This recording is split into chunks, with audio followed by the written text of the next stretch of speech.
Secondary control surfaces. Secondary control surfaces include spoilers, flaps, slats, and air brakes. These modify the plane's overall aerodynamics by increasing or reducing the lift or drag that the wing generates. All surfaces act together to balance the aerodynamic forces that impact an aircraft and to make the plane move in different axes in relation to its center of gravity. First, we're going to start with the flaps, which are movable surfaces on the back of the wings that help the plane make more lift. They are used to help a high-speed plane fly slowly for takeoff and landing. How flaps are used in flight varies from airplane to airplane depending on its speed profiles and basic designs. Nearly all planes use flaps for landing since they help them fly a little bit slower than they can without them. Some planes, however, also use their flaps during takeoff. If a plane has a slow profile wing designed for a high speed flight, adding a little bit of flaps will help it get rid of the ground sooner. We have four types of flaps. The first one will be the plain flaps, which look very much like inboard ailerons. They are flight control surfaces made up by the trailing section of the wing's airfoil. They are developed a small section of the back of the wing deflects downwards. Then we have the split flaps, which basically when a split flap goes down, the top of the wing above it remains the same. Instead of the entire trailing edge of the wing moving, only the bottom section of the wing goes down. Split flaps are often used in areas where the wing has other structures that make engineering a plain or slotted flap complicated. One example is on twin-engine airplanes, where the engine extends to or beyond the wing's trailing edge. Then we have the slotted flaps, which move away from the main wing slightly, and they are lift producing airfoils themselves. That means that air can flow over the top or below them, so they can add quite a bit of lift compared to other types of flaps.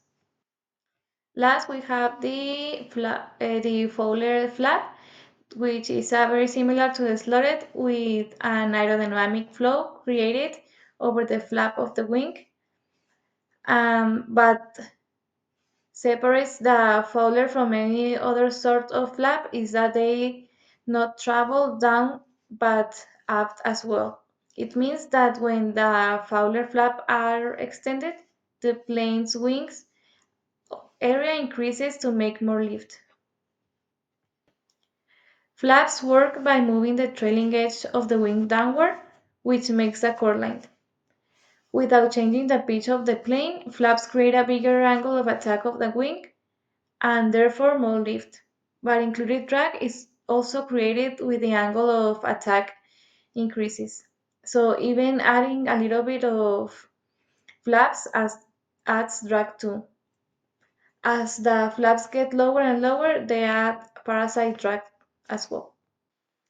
Now we have the slats that improve airflow over the wings at high angles of attack, increasing lift, particularly during takeoff and landing.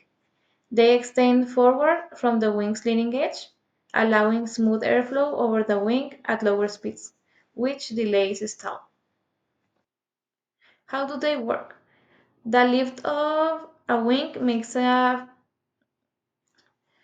It's made of a two thing factor, which are the speed of the air flowing over it and its angle of attack. The angle of attack is the angle between the wing's chord line, which is an imaginary line between the leading edge and the trailing edge, and the relative wind. Slats are designed to increase an airplane's angle of attack so that it can generate more lift. Airplanes, of course, may require additional lift when taking off and landing. During these takeoffs and landings, the slats may extend out in front of the airplane wings. With extended slats, the airplane will have a greater angle of attack, which allows it to generate more lift.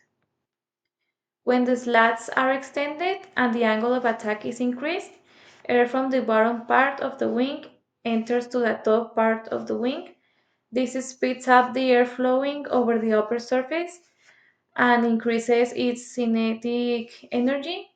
This keeps the air in contact with the wing surface for a longer time and hence results in delaying on the onset of stalling.